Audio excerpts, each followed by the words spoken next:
Hello guys, CET result 2025 result ಬಂದಿದೆ. So here rank ಅನ್ನೋದು unpredictable ಆಗಿದೆ. ಸೊ ಜಾಸ್ತಿ ಜನಕ್ಕೆ ಎಷ್ಟೋ ಲ್ಯಾಕ್ಸ್ ಟುಗೆದರ್ ರ್ಯಾಂಕ್ ಬಂದುಬಿಟ್ಟಿದೆ. ಸೊ ಇದು ನನ್ನ ಫ್ರೆಂಡ್ದು. ಸೊ ಇವನು ಡ್ರಾಪ್ ತೊಗೊಂಡಿದ್ದ 1 ಇಯರ್ಗೆ ನೀಟ್ಗೋಸ್ಕರ. ಸೊ ಇವನು ಇದು CET ರಿಸಲ್ಟ್ ಹೆಂಗಿದೆ ಅಂತ ನೋಡೋಣ.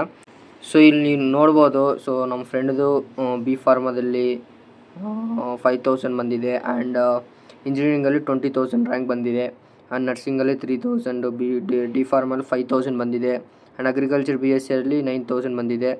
ಆ್ಯಂಡ್ ವೆಟರ್ನರಿ ಸೈನ್ಸಲ್ಲಿ 3600 ಬಂದಿದೆ. ಆ್ಯಂಡ್ ನೀವು ಇದು ನೋಡಿಕೊಂಡ್ರೆ CET ಮಾರ್ಕ್ಸ್ ನೋಡಿಕೊಂಡ್ರೆ ಒಂದು ಬಯಾಲಜಿಯಲ್ಲಿ 60ಗೆ 58 ಕರೆಕ್ಟ್ ಆಗಿದೆ. ಓನ್ಲಿ 2 ಮಾತ್ರ ರಾಂಗ್ ಆಗಿದೆ.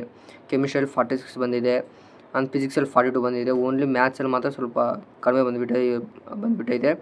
ಆ್ಯಂಡ್ ಯೂಶಲಿ ನಮ್ಮ friend good at maths, but ಮ್ಯಾಥ್ಸಲ್ಲಿ ಸ್ವಲ್ಪ ಎಡವಟ್ಟು ಆಗಿಬಿಟ್ಟಿದೆ. ಸೊ ಅದರಿಂದ ಇಂಜಿನಿಯರಿಂಗ್ ರ್ಯಾಂಕು 20,000 ಬಂದಿದೆ. ಇಲ್ಲ ಅಂತ ಇನ್ನೂ ಚೆನ್ನಾಗಿ ಬರ್ತಿತ್ತು. ಬಟ್ ಅವ್ನು ಇಂಜಿನಿಯರಿಂಗ್ ಬರಲ್ಲ, ಬಟ್ ಅವನು ಮೆಡಿಕಲ್ಗೆ ಹೋಗ್ತಾನೆ. ಸೊ ನೀಟ್ಗೋಸ್ಕರ ವೆಯ್ಟಿಂಗ್ ಮಾಡ್ತಾವನೆ. ಆ್ಯಂಡ್ ನೀವು ನೋಡ್ಬೋದು ಬಯಾಲಜಿಯಲ್ಲಿ ಇದು ಬೋರ್ಡ್ ಎಕ್ಸಾಮ್ಸಲ್ಲಿ ಬಯಾಲಜಿಯಲ್ಲಿ 93, ಕೆಮಿಸ್ಟ್ರಿ 86, ಇಂಗ್ಲೀಷ್ 86, ಮ್ಯಾಥ್ಸ್ 96.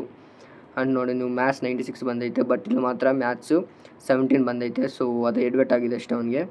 ನೆಕ್ಸ್ಟ್ ನೀವು ಫಿಸಿಕ್ಸ್ 84. ಸೊ ಬೋರ್ಡಲ್ಲಿ ಚೆನ್ನಾಗಿ ಬಂದಿದೆ. ಬಟ್ CETಯಲ್ಲಿ ಮ್ಯಾಥ್ಸ್ ಒಂದು ಮಾತ್ರ ಸ್ವಲ್ಪ ಕಡಿಮೆ ಆಗಿಬಿಟ್ಟಿದೆ. ಸೊ ಅದು ಚೆನ್ನಾಗಿ ಬಂದಿದ್ದರೆ ಇದು ಇಂಜಿನಿಯರಿಂಗ್ ರ್ಯಾಂಕ್ಸ್ ಚೆನ್ನಾಗಿ ಬರ್ತಾಯಿತ್ತು. ಬಟ್ ಅವ್ನು ಇಂಜಿನಿಯರಿಂಗ್ ಹೋಗಲ್ಲ, ನೀಟ್ಗೆ ಹೋಗ್ತಾನೆ. So all for the best. Once again congratulations to my dear friend. ನಿಮ್ಗೆ ಓ ಫಾರ್ ದಿ ಬೆಸ್ಟ್. ಒಳ್ಳೆ ರ್ಯಾಂಕ್ ಬರುತ್ತೆ ನೀಟಲ್ಲಿ ನಿನಗೆ.